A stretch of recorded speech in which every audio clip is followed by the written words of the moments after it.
Bismillahirrahmanirrahim. Assalamualaikum warahmatullahi wabarakatuh.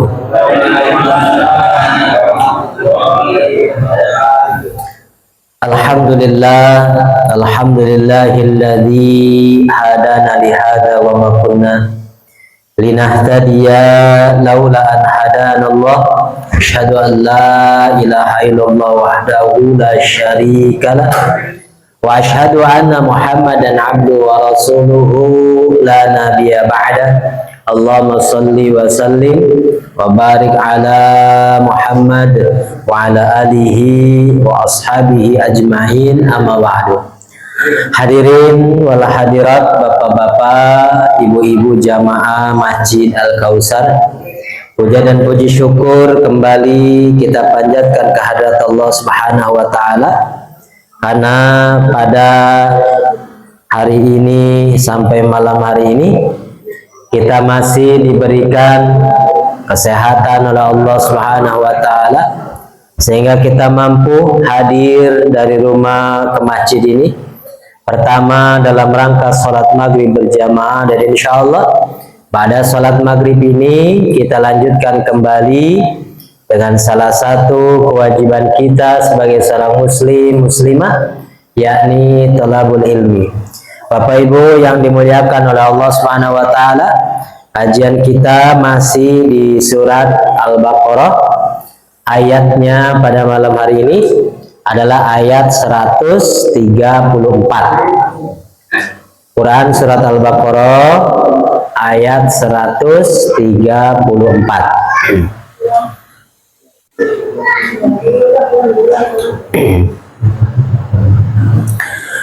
Quran surat Al-Baqarah ayat 134.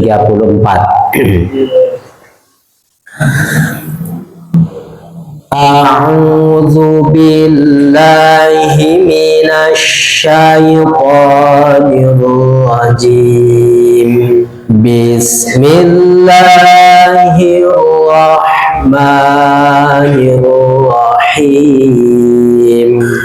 Tilka ummatun qad khalat laha ma kasabat wa lakum ma kasabtum wa la tus'aluna amma kanu ya'malun. Wa qalu kunu hudan aw nasara tahtadu. Qul bal millata Ibrahim hanifan wa ma kana minal musyrikin.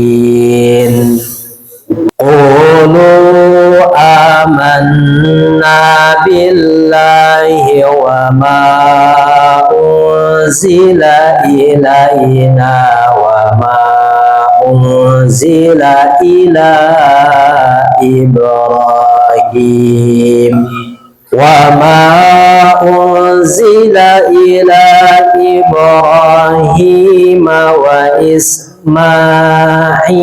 wa Ishaq wa Ya'qub wal asbab wa ma utiya Musa wa Isa wa ma utiya nabiyyuna min rabbihim la nufarriqu baina ahadin minhum wa nahnu lahu muslimun.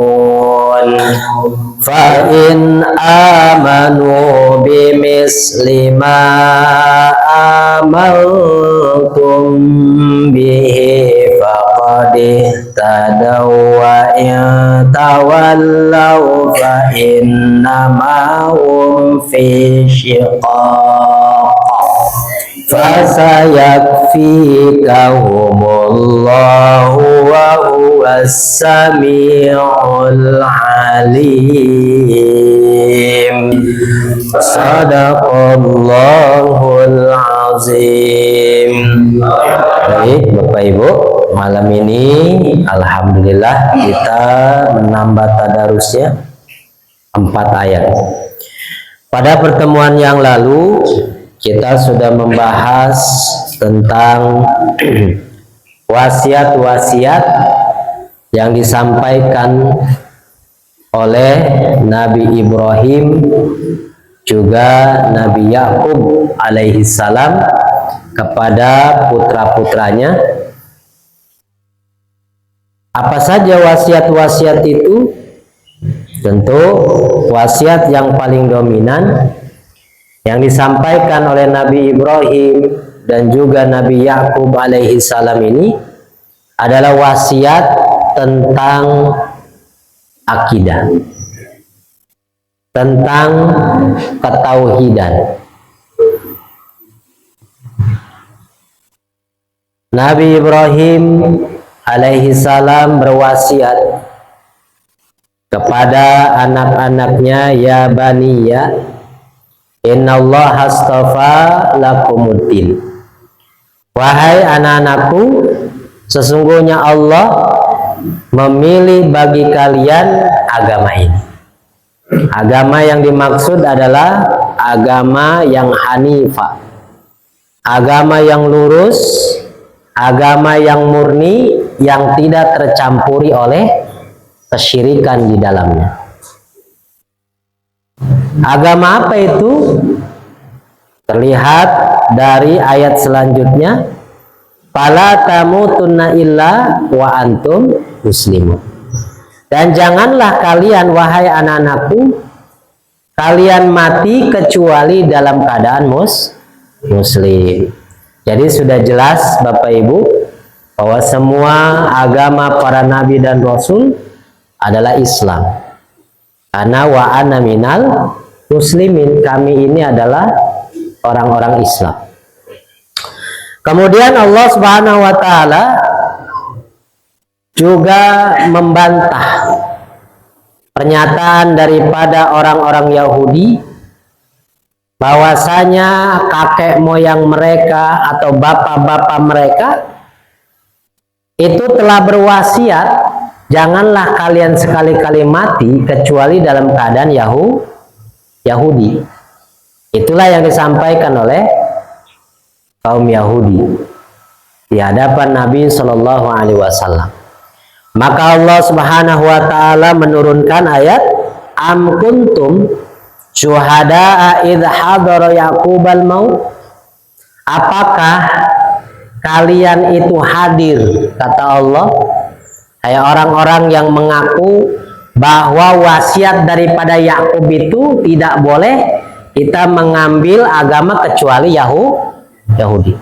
Kalau memang begitu tuh kata Allah, apakah kamu hadir ketika Yakub kakek moyang kalian itu menjelang wafatnya, ketika didatangi oleh sakaratul maut?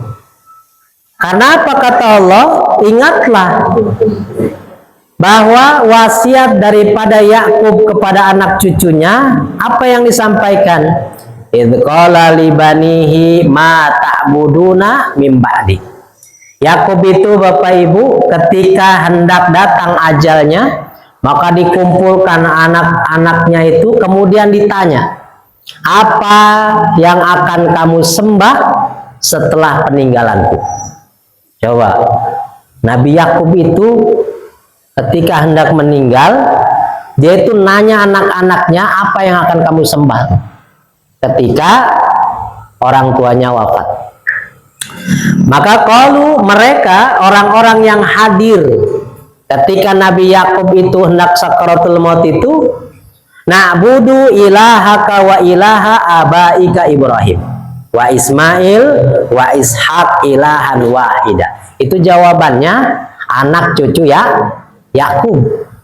Ketika mereka ditanya sama Yakub, apa yang akan kalian sembah setelah peninggalanku? Maka kata mereka, anak cucu Yakub itu, aku akan menyembah Tuhanmu, Tuhan bapak-bapakmu, Tuhan Ibrahim, Ismail, Ishak, yakni Tuhan yang Maha Esa. Itu yang benar. Jadi bukan wasiatnya janganlah kamu sekali-kali mati kecuali Yahudi gitu kan. Itu yang disampaikan orang Yahudi kepada Nabi ketika didakwahi Islam. Jadi ketika diajak masuk Islam jawabannya begitu. Oh enggak, saya itu berpegang kepada wasiat bapak moyang kami, ya, bahwa mereka berwasiat janganlah sekali-kali mati kecuali kalian dalam keadaan Yahudi. Ternyata dibantahlah oleh ayat itu oleh Allah. Apakah kalian itu ada ketika Yakub hendak meninggal? Karena yang benar itu Yakub ketika hendak meninggal wasiatnya siapa yang kamu sembah? Kemudian anak-anaknya berkata, Tuhanmu Tuhan bapakmu, Tuhan Ibrahim, Tuhan Ismail, Tuhan Yakub, Ishak, Tuhan yang Maha Esa. Jadi bukan yang disebutkan oleh orang Yahudi di zaman Nabi Shallallahu Alaihi Wasallam. Maka semuanya wa nahnu lahu muslimun, kami semua adalah tunduk patuh kepada Allah Subhanahu wa taala. Wa anna lahu muslimun. Nah, jadi muslimun ini selain dari kata aslama yuslimu, islaman agamanya, orangnya muslimun, orang muslim juga sifatnya apa Bapak Ibu? Tunduk patuh kepada apa yang diperintahkan oleh Allah Subhanahu wa taala. Jadi dari pelajaran ayat-ayat itu, ayat-ayat yang kita baca ini pada minggu yang lalu, pelajarannya apa? Jadi kalau orang sudah menyatakan asyhadu an la ilaha illallah wa asyhadu anna muhammadar rasulullah, maka konsekuensi daripada syahadat yang dia ucapkan itu harus dilaksanakan dalam kehidupan sehari-hari. Konsekuensinya apa? Pertama, kalau orang sudah syahadat, ajarilah sholat. Kalau orang tua masuk Islam, ajari tuh bagaimana sholat dengan benar. Kalau Islamnya turunan dari orok gitu kan, sudah Islam 7 tahun, ajarilah bagaimana tentang sholat. 10 tahun dikerasi kalau dia susah untuk melaksanakan sholat. Dikerasi maksudnya dikerasi lagi supaya dia ini melaksanakan sholat dengan baik. Dan kalau sudah dewasa, berarti taklif sudah dibebankan yang namanya kewajiban sholat. Kalau ditinggalkan, maka dia berdosa. Kalau orang meyakini bahwa sholat tidaklah tidaklah itu kewajiban, nggak berdosa atau apa, mengingkari kewajiban sholat, jelas bahwa orang ini telah kafir. Kata Nabi, al-ahdu alladzi bainana wa bainahum tarkus shalah. Yang menjadikan ciri antara kita orang Islam dengan bukan Islam itu ketika meninggalkan sholat. Kalau orang Islam sudah meninggalkan sholat tanpa merasa itu adalah kewajiban, bahkan mengingkari itu kewajiban, maka faqad kafar kata Nabi, maka itu sudah kafir ya. Nah, baik, ini adalah yang namanya wasiat-wasiat yang disampaikan Nabi Ibrahim, Nabi Yakub terhadap anak-anaknya, terutama wasiatnya urusan agama, urusan akidah, urusan apa yang akan dia sembah dalam hidupnya setelah orang tuanya itu meninggal. Kira-kira Pak, kita itu kepikiran ke situ nggak sih? Kalau kita nanti kalau mau datang ajal itu kita ini sudah punya persiapan belum nanyain anak-anak kita? Atau mungkin kita nggak sempat nanya ya Pak, kenapa mau meninggalkan susah ya? Apa ninggalnya, bagaimana ninggal kita, di mana gitu kan nggak tahu. Nah kalau begitu apa makna daripada ayat tersebut? Kita cek keimanan, akidah, ibadah keluarga kita, dari mulai istri, anak-anak kita yang laki-laki, yang perempuan, dicek tuh Pak. Jangan sampai kita tinggalkan keluarga kita itu dhaif. Dhaif itu maksudnya lemah. Lemah apa? Banyak. lemah ekonominya, lemah ilmunya, lemah akidahnya, lemah ibadahnya. Yang lebih parah kan sudah kelihatan indikator lemahnya tuh. Bapaknya meninggal, bawa ke masjid, disolatin. Anaknya nggak nyolatin, Pak. Sibuk megangin amplop. Lah, yang sangat diharapkan juga doa keluarga inti. Ini anaknya nggak nyolatin. Ya. Yang lain takbiratul ihram. Takbir kan, Allahu Akbar.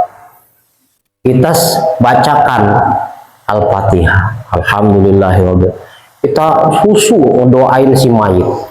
Terdengar di belakang masjid, anak-anaknya lagi ngobrol sama kakak adeknya. Siap megang amplop sabarah. Siap beladi itu. Kita mau berdoa untuk orang tuanya, anaknya sibuk ngomongin amplop. Nah, ini salah satu indikator lemah. Ya.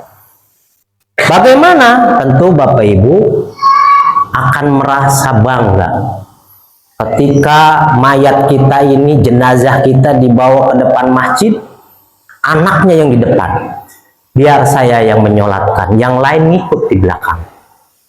Bagian doa, kata anak yang satunya, saya yang mendoakan, yang lain tinggal mengaminkan. Memandikan, gak usah nyari orang, biar saya yang memandikan bapak saya, karena dulu saya yang dimandikan sama bapak saya. Kalau ibu yang meninggal berarti apa? Biar anak yang perempuan bilang, biar ibu saya memandikan, yang lain tinggal membantu saja. Coba, kira-kira bangga gak Pak? Sekarang masih hidup. Kira-kira kalau bapak nanti mandinya sama si itu, kira-kira pada mau nggak? Pak, mandi ya sama bapak itu. Weh, mumpung aing jeung siapa lah mandian, mendingan dipandian ku sia anak aing.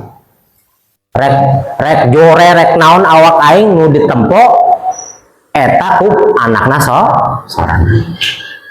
Andaikan kita masih hidup ditanya, Pak, mendingan dimandiin sama orang, Pak Ustadz, Pak Amil, Pak Kiai, Pak apa mendingan dipandiin sama anak? Pasti jawabannya sama anak. Izin sama orang lain. Untungnya kayak mayat mantep bisa ngomong ya Pak. Diem aja gitu kan. Nah, ini maksudnya apa? Kita punya persiapan.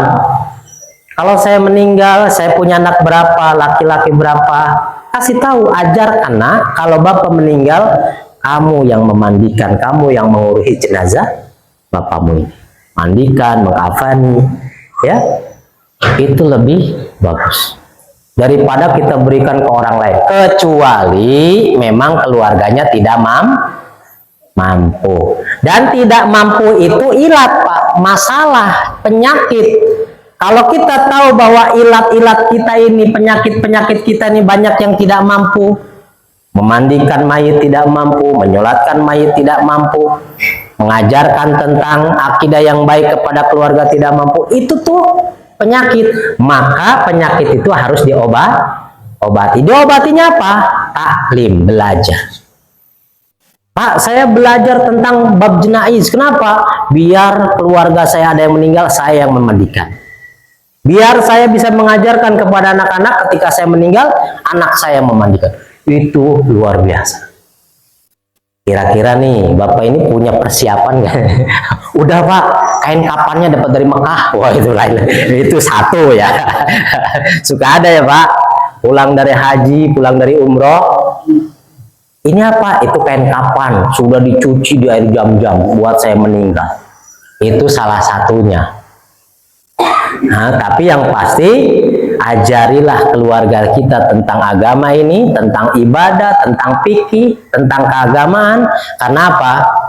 Alangkah bahagianya kalau kita membutuhkan doa, ternyata yang mendoakan yang terbaik doanya itu dilantunkan, disampaikan oleh keluarga kita sendiri. Mohon maaf saya sempil sedikit-sedikit seperti ini supaya umat Islam itu jangan sampai lalai Pak. Artinya, pan kedaikan belajar mandian mayit lah saya ambil. Satu kampung ambilnya satu kan. Nanti kalau ambilnya lagi kemana, waduh, Wis tungguan bae amilna, meninggalnya pagi, amilnya besok baru datang. Itu bagaimana keadaan si mayit. Makanya ini penting. Nah, inilah digambarkan oleh Nabi Ibrahim, Nabi Yakub, yang disampaikan wasiatnya ketika hendak meninggalkan keluarga itu, siapa yang akan kamu sembah? Ya, kemudian pernyataan wa anna minal muslimin wa nahnu lahu muslimun, sama ya, itu pernyataan.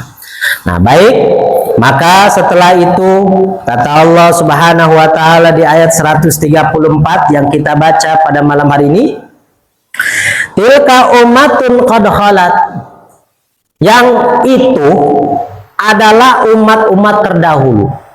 Jadi menjelaskan tentang kisah Nabi Ibrahim yang memberikan wasiat kepada anak-anaknya, Nabi Yakub yang berwasiat kepada anak-anaknya, itu kisah-kisah orang terdahulu. Kalau orang terdahulu kisahnya disampaikan kepada kita supaya kita bisa belajar dari orang dulu itu. Kita kalau diceritain Fir'aun bisa belajar, oh bagaimana kita jadi Fir'aun gitu. Enggak. Maksudnya jangan jadi Fir'aun. Kalau kita disampaikan tentang wasiat-wasiat Nabi Ibrahim, Nabi Yakub terhadap putra-putranya, anak-anaknya, maka seperti itulah hendaknya yang dilakukan kita para orang tua kepada keluarganya.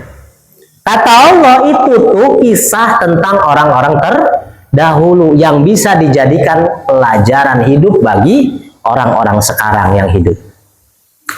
Laha maka sabat walakum maka sabtum, baginya apa yang diusahakan dan bagi kamu apa yang kamu usahakan. Ini menunjukkan apa, Pak? Kalau di Quran surat Al-Kafirun lakum dinukum waliyadin, agamamu ya untuk kamu nanti, keyakinan kamu dalam hidup nanti itulah yang akan dipertanggungjawabkan. Keyakinan beragama kita yang itulah yang akan kita pertanggungjawabkan.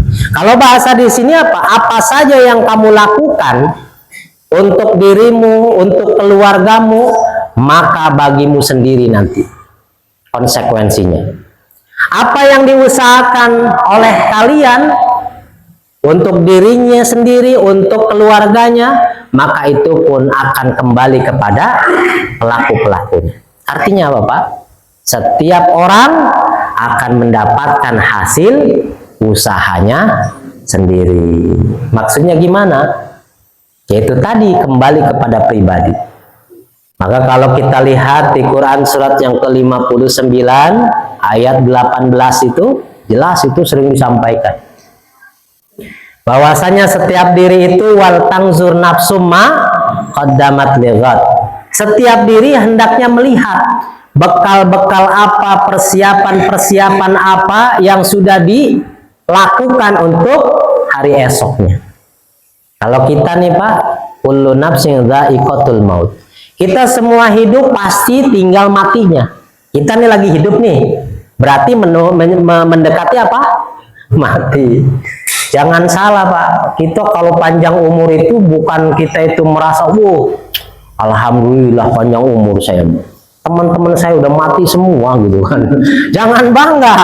Boleh jadi kita ini dikasih kesempatan panjang umur daripada teman-teman kita, masih banyak yang perlu diperbaiki. Masih dosa-dosanya masih belum ditobati. Maka masih ada waktu, segeralah bertobat.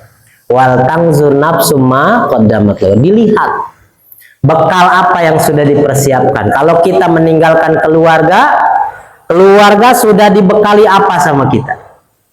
Agamanya bagaimana? Akhlaknya bagaimana? Ya, akidahnya bagaimana? Ekonominya bagaimana? Skillnya dalam hidup bagaimana? Nah ini sudah disiapkan sama kita. Maka setelah ditinggalkan, ya kita nggak merasa khawatir. Nah, tapi kalau kita tinggalkan, keluarga masih ambalaya gitu kan, berantakan. Ayah 12 anak urus sholat siji aing. lalaki kabeh hiji ge unu salat. Waduh, bahaya itu Pak. Nah, makanya kita perlu persiapan. Kenapa kata Allah? Laha maka sabat, apa yang dilakukan seseorang maka untuk dirinya. Apa yang dilakukan oleh kalian untuk diri kalian sendiri. Wala tus'aluna amma kanu ya'malun, dan kamu tidak akan ditanya tentang mereka, tentang amal-amal mereka. Artinya apa? Setiap orang akan bertanggung jawab terhadap amalnya sendiri. Maka Nabi Shallallahu Alaihi Wasallam itu mengingatkan kepada siapa? Nabi Shallallahu Alaihi Wasallam. Malaikat Jibril, mohon maaf, itu mengingatkan kepada Nabi Shallallahu Alaihi Wasallam. Ya Muhammad, ish ma syi'ta fa innaka mayyitun. Hai Muhammad, kata Jibril, hiduplah sesukamu di dunia ini, bebas. Mau kafir, mau beriman, mau soleh hidupnya, mau salah, ya, mau banyak bermaksiat, mau taat, silahkan kata Jibril. Tapi ingat, kamu bakal mati. Kita nih kalau hidupnya banyak bermaksiat, seberapa lama sih kita bermaksiat? Nggak lama, Pak. Kita misalkan berpoya-poya, hura-hura hidupnya mumpung masih muda gitu kan. Berapa lama sih masa muda kita itu? Nah, kita kalau udah 40 udah mulai 3L kan? Lemah, letih, lesu, udah kecapean hidup. Kalau sudah menjelang 50 tahun, jelita, jelang 50 tahun, sudah mulai kira-kira ibadahnya tambah semangat apa tambah lemah. Pokoknya fisiknya itu sudah mulai menurun, menunjang untuk ibadah itu. Beda ketika muda, Pak. Hujanan, nggak pilek. Kalau udah menjelang jelita itu, jelang 50 tahun, kehujanan, pilek, kesandung, lama sembuhnya. Pokoknya udah banyak hal ya. Yang dulu bisa main bola, lari kenceng, kalau udah menjelang 50 tahun jelita itu, kakinya belum main bola, udah dironyongin bola, udah sakit kaki lah, asam urat lah, apalah. Itu dirasakan, Pak. Makanya apa? Apresiasi Allah terhadap anak-anak muda asyabab. Maka asyabab yang hatinya selalu terikat kepada Allah, banyak beribadah kepada Allah, maka apa? Dia termasuk satu dari 7 golongan yang akan dinaungi pada hari kiamat, di mana tidak ada naungan kecuali naungan Allah Subhanahu wa taala. Asyabab, anak muda. Kita masih muda kan? Masih lah. Anggap aja kita ini masih muda ini. Nah ya. Dewasa kan nggak harus tua. Ada orang 40 tahun belum dewasa, 50 tahun belum dewasa, apanya? Yaitu salah satunya, Pak. Ibadahnya belum dewasa. Udah rambut banyak, sudah dikasih SMS kan? Banyak putih-putih itu SMS, Pak. Udah di WA, ingat, ngeskolot. Tapi kalau untuk mau menghadap Allah, menghadap kiblat gitu kan, apalagi bergabung dengan kaum muslimin ke masjid untuk sholat berjamaah, iya sih kolot gitu kan, tapi malasnya semakin kolot semakin malas. Nggak ada teorinya, Pak. Semakin kolot semakin rajin, semakin kuat, semakin semangat, nggak ada teorinya. Di mana-mana semakin kolot semakin lemah. Tambah lagi nggak pernah baca Quran, mikirinnya duit, mikirinnya hidup, mikirin masalah hidup. Kalau orang luar negeri udah ke bulan naik. Kalau orang kita kadang mikirin bulan ke bulan ini belum bayar listrik pusing, belum bayar anak sekolah pusing lagi, belum bayar cicilan, bulan ke bulan aja. Nah itu, Pak, kalau nggak diimbangi dengan baca Quran, selalu bertafakur dalam urusan agama, menguatkan iman, ketakwaan kepada Allah, orang yang seperti itu gampang kena penyakit pikun. Pikun. Tapi sama duit nggak pikun. Oh. Orang yang nggak ngerti urusan macem-macem, kalau dikasih duit tahu dia, oh duit gitu kan duit tahu tuh. Nah, ya. Makanya apa? Penting kita ini sambil menghabiskan waktu hidup semakin tua, jangan sampai mengikuti keinginan malas. Tapi pahlawan dengan banyak gabung dengan kaum muslimin seperti ini manfaatnya besar, Pak. Bapak Ibu kalau di rumah sendiri soliter gitu kan, mengasingkan diri, aduh cepet kolot, semikiran mikir. Coba kalau lagi ngaji kayak gini, cerah kan? Walaupun memang sambil ngelawan siapa? Ngantuknya naujubillah itu kalau ngaji. Mata tuh kayaknya begini susah, Pak. Bapak kalau ngelawan rasa ngantuk ketika ngaji jihad itu udah, aduh, ya insya Allah ya. Nah, anehnya kalau selesai ngaji, itu biasa. Ya, jadi itu biasa. Maka kata Allah, wala tus'aluna amma kanu ya'malun. Kalian tidak akan ditanya tentang apa yang mereka lakukan. Atau banyak ya di ayat-ayat yang lain, hai Muhammad, engkau tidak akan bertanggung jawab terhadap ahli neraka. Jadi orang kenapa masuk neraka itu kita tidak bertanggung jawab. Kenapa? Karena tugas kita hanya menyampaikan, ngajak. Makanya saya sampaikan, kalau ngajak orang ngaji, hati kita jangan terbawa emosi. Ngajak kalau mau kita senang kan, tapi kalau nggak mau kita dongkol, bahkan kita mencaci dalam hati kadang. Udah tahu tua, ngaji nggak mau, sholat berjamaah nggak mau, mati tuh orang tahu. Nggak usah bawa emosi. Kalau dia belum mau, biarkan, doakan saja, mudah-mudahan besok mau. Ya, nah kita jangan terbebani itu. Kalau kita ngajak seakan-akan orang harus mau, jangan terbebani itu. Sampaikan saja, ajak saja, mau alhamdulillah, enggak mau kita sudah sampaikan. Dan kita tidak akan ditanya tentang amal dia itu. Dia mau masuk neraka mau tidak itu bukan urusan kita. Urusan kita hanya mengajak. Ini penting. Nah, bagaimana kalau keluarga kita selama dia di bawah kekuasaan kita, maksudnya dalam bawahan kita nih, maka paksalah. Kalau itu memang harus dipaksa, ayo ajak. Ya, anak-anak kita yang malas sholatnya, ibadahnya, paksa.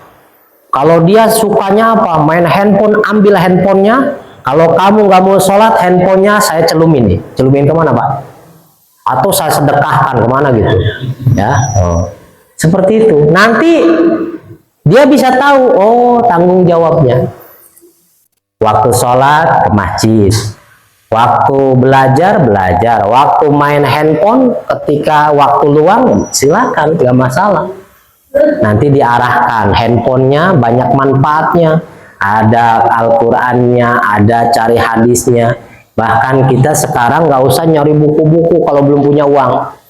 Bisa di handphone itu buku banyak, tinggal mau baca. Walaupun kelemahannya apa, Pak? Kalau baca di handphone pusing ya, Pak? Pusing gitu kan. Nah, apalagi kalau lagi ngaji pakai handphone, pas ketoker begini, kemana tadi? Air mah. Itu kelemahannya. Ya.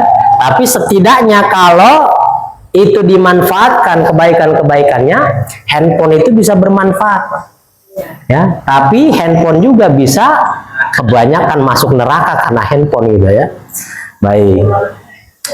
Kemudian kata Allah di ayat 135, wa qalu kunu hudan aw nasara tahtadu. Mereka berkata, siapa yang berkata ini? Orang-orang Bani Israel kepada Nabi, kepada para sahabat, kepada kaum muslimin, jadilah kalian orang Yahudi atau Nasrani, tahtadu, maka kamu, kata mereka, telah mendapatkan petunjuk. Ini menunjukkan apa, Bapak Ibu? Bahwa petunjuk yang benar yang diridhoi oleh Allah menurut mereka agamanya Yahudi atau Nasrani. Nah, sekarang kita tanya, Pak, kita beriman nggak kepada Taurat? Beriman nggak? Beriman nggak kepada Taurat? Wajib beriman. Kalau ada orang Islam tidak beriman kepada Taurat, maka kafir, batal keimanannya. Kalau iman kepada Al-Quran, tapi kepada Taurat nggak beriman, batal tuh keimanannya. Makanya wajib umat Islam itu beriman kepada Taurat. Beriman nggak orang Islam itu kepada Injil? Wajib beriman. Beriman kepada Al-Quran? Ya jelas wajib beriman kepada Al-Quran. Kenapa kita itu tidak mengikuti Taurat dan Injil? Karena masanya sudah selesai. Andaikan Bapak Ibu kita hidup di zaman Nabi Musa, pegangan hidupnya adalah Taurat, maka kita wajib menjadikan Taurat sebagai pegangan hidup. Andaikan kita ini di zaman Nabi Isa, pegangan hidupnya yang diperintahkan oleh Allah adalah Injil, maka wajib kita ini hidup berpegang kepada Injil. Tapi kalau kita hidup di zaman Nabi yang terakhir, Nabi Muhammad SAW, maka siapapun yang tadinya beriman kepada Taurat, beriman kepada Injil, hidup dia di zaman Nabi Muhammad, maka wajib dia beralih keimanannya, pelaksanaan hidupnya berpegang teguh bukan kepada Taurat lagi, bukan kepada Injil lagi, tapi berpegangnya kepada Al-Quran. Jadi umat Islam itu beriman kepada semua Nabi dan Rasul, beriman pula kepada kitab-kitab yang diturunkan oleh Allah, tapi cara melaksanakannya disesuaikan dengan masa kitab tersebut berlaku. Jadi yang berlaku di zaman kita di akhir zaman ini, yakni kitab Al-Quran. Kita tidak menafikan, tidak menolak bahwa kita ini beriman kepada Taurat Injil. Tapi Taurat Injil itu adalah kitab-kitab yang lalu. Yang diperintahkan saat ini kita berpegang kepada Al-Quran. Itulah yang diajak oleh Nabi SAW kepada orang-orang Yahudi Nasoro yang ada di Madinah di zaman Nabi SAW.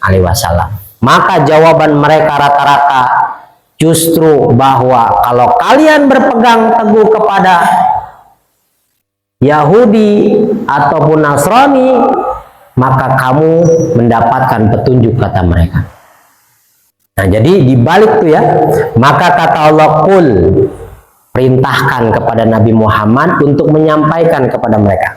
Qul, katakanlah Muhammad, bal millata Ibrahim hanifa wa ma kana minal musyrikin. Karena mereka mengklaim bahwa petunjuk yang diridhoi oleh Allah itu Yahudi ataupun Nasrani, di mana agama Yahudi dan Nasrani itu adalah agama yang sesuai dengan kakek moyangnya Ibrahim. Maka sampaikan, kata Allah kepada mereka, hai Muhammad, ya, sesungguhnya milahnya Ibrahim, agamanya Ibrahim, keyakinannya Ibrahim itu hanifah, lurus, murni dari segala bentuk kesyirikan.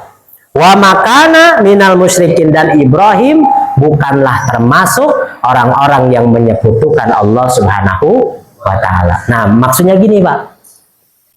Orang Yahudi di zaman Nabi itu didakwahi supaya dia masuk Islam. Karena Al-Quran itu kitab yang diturunkan oleh Allah, penyempurna daripada kitab-kitab sebelumnya. Dan membenarkan apa yang ada di Taurat, apa yang ada di Injil. Karena apa yang berlaku saat ini adalah Al-Quran. Maka mereka mengatakan, oh enggak, pertama kata mereka, ya, kakek moyang kami Ibrahim, Yakub itu mewasiatkan supaya kami tetap Yahudi dan Nasrani. Menurut mereka. Yang kedua, agama Yahudi ini, agama Nasara ini, itu adalah agama yang sesuai dengan agamanya Ibrahim yang hanif. Maka dibantah, kata Allah, Ibrahim itu hanif. Hanif itu apa? Bebas dari kesyirikan. Sedangkan kalian, hai Yahudi wan Nasara, kalian jadikan Uzair anak Allah. Itu namanya syirik, menyekutukan Allah. Nanti kalau Uzair anaknya Allah, Uzair pasti jadi Tuhan. Kalau Allah punya keturunan Uzair, itu sama saja menuduh Allah itu lemah, butuh keturunan. Bapak ibu punya anak, kenapa? Salah satu tujuan punya anak itu supaya meneruskan hidup kita, generasi kita kan.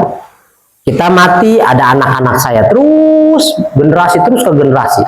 Oh, ini silsilahnya nih Pak Wartono nih, dulu zaman dulu ini anak-anaknya terus. Jadi panjang tuh. Dan generasi itu adalah pengganti kita. Berarti apa? Kita itu butuh pengganti, berarti manusia itu lemah. Kalau Allah punya anak sama, seakan-akan seperti manusia. Kalau Allahnya mati, ada pengganti. Nah, makanya tidak boleh Allah disekutukan dengan yang lain. Apalagi Allah itu diperanakan, ya. Padahal kan sudah jelas ya dalam Quran surat Al-Ikhlas itu, lam yalid wa lam yulad. Allah tidak beranak dan tidak diperanakan. Allah tidak menurunkan keturunan, Allah juga bukan yang diturunkan. Allah itu sendiri. Makanya apa? Orang Yahudi mengatakan kalau kamu masuk ke Yahudi maka kamu mendapatkan petunjuk. Maksudnya petunjuk yang diridhoi oleh Allah. Padahal kata Allah, ya, petunjuk yang benar itu adalah agama yang sesuai dengan milahnya Nabi Ibrahim. Apa sifatnya? Terbebas dari bentuk kesyirikan kepada Allah. Dan Ibrahim bukan termasuk orang musyrik yang menyekutukan Allah. Jadi kalau orang Yahudi ini nih agama yang sesuai dengan Ibrahim. Ibrahim tidak pernah menyekutukan, apalagi menjadikan Allah punya anak. Sedangkan orang Yahudi mengatakan salah satunya bahwa Allah punya anak namanya Uzair. Orang Nasara bagaimana? Sama. Nabi Isa bukan nabi sekarang, siapa? Anak bapak gitu kan. Kalau bapaknya Tuhan berarti anaknya itu bakal jadi. Tambah lagi dah emaknya melahirkan anak Tuhan berarti emaknya bisa jadi. Waduh, kalau Tuhan ada bapak, emak dan anak, kira-kira Pak, mohon maaf, kalau begitu kan kayak manusia ya Pak, kayak keluarga manusia. Kalau kayak keluarga manusia, bisa boleh nggak sih nanti anaknya Tuhan tadi pengen punya istri gitu, terus ngebesannya sama siapa Pak? Kenapa? Diserupakan dengan keluarga manusia. Padahal Allah tidak beranak dan tidak diperanakan. Dan Nabi Isa adalah seorang nabi dan hamba Allah. Tidak boleh kita berlebihan dalam menghormati Nabi Isa sampai-sampai karena Nabi Isa tidak punya ayah, lahir tanpa bapak, maka kemudian kita nisbatkan bapaknya adalah Tuhan. Nggak boleh, dibantah sama Al-Quran sendiri. Kita belum sampai Quran surat Ali Imran. Nanti Quran surat Ali Imran ayat 1 sampai ayat 80 itu bantahan semua terhadap orang-orang yang menyekutukan Allah. Coba Pak, secara logika, kalau Nabi Isa itu di ACC dia sebagai Tuhan karena tidak punya orang tua, tidak punya bapak. Nabi Adam punya bapak nggak sih? Nggak punya.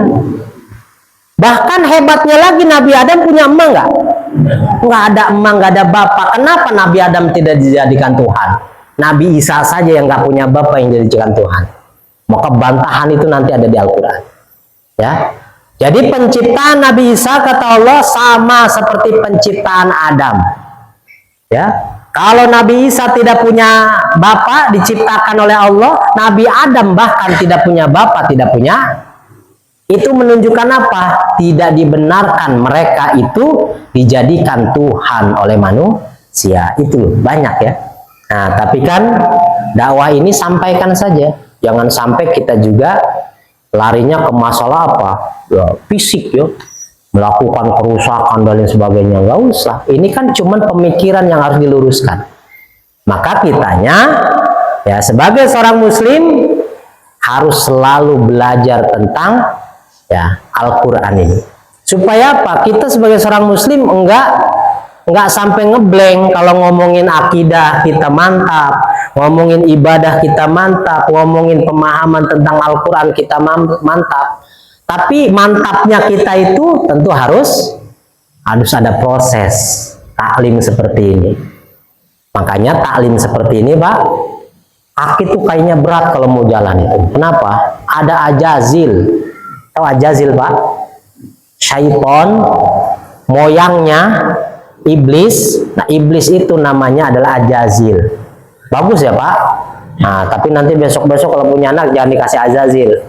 Oh, saya kasih nama ajazil. Wah, si iblis nyengir aja, waduh, ada saingan gua. Jangan, Pak. Kita kan kadang suka diingatkan kalau mau ngasih nama anak katanya cari di Al-Quran.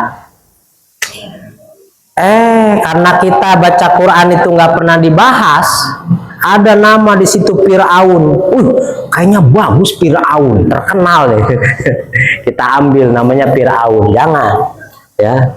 Atau kayak bagus nih syaiton gitu kan, syaiton ini kayaknya bagus. Nah, soalnya dulu saya, Pak, ngaji itu nggak pernah membahas tentang tafsir. Akhirnya saya baca sebanyak-banyaknya baca. Orientasi saya cuma dapat pahala sesuai dengan hadis. Siapa yang baca Quran, siapa yang membaca satu huruf di dalam Al-Quran, maka dia akan dapat satu kebaikan, dan satu kebaikan itu dilipat gandakan menjadi 10 kebaikan. Maka saya dulu senang baca Quran. Udah selesai, balik lagi, selesai, balik lagi. Tapi ilmunya, pemahamannya nggak dapat. Pahalanya banyak boleh jadi, tapi pemahaman Al-Qurannya kita tidak dapat. Nah, ternyata kita supaya paham dengan Al-Quran memang butuh proses yang namanya taklim. Nah, taklim inilah salah satu tugas kita untuk melawan rasa malas. Ya, sehingga kita ini kalau sudah kumpul di taklim, insya Allah sedikit banyaknya banyak yang masuk ya, Pak. Ya, mudah-mudahan habis masuk jangan keluarnya banyak-banyak. Yang penting kita kalau dapat setiap satu pekan apa nih kita renungkan, minimal ada yang kita laksanakan dari apa yang kita dapatkan setiap satu pekan ya. Dan kita berusaha apa yang dipelajari dalam Al-Quran, berusaha bagaimana mengamalkan dalam kehidupan sehari-hari. Nah, karena itulah tugas daripada Al-Quran, fungsi daripada Al-Quran diturunkan bagi kita semua.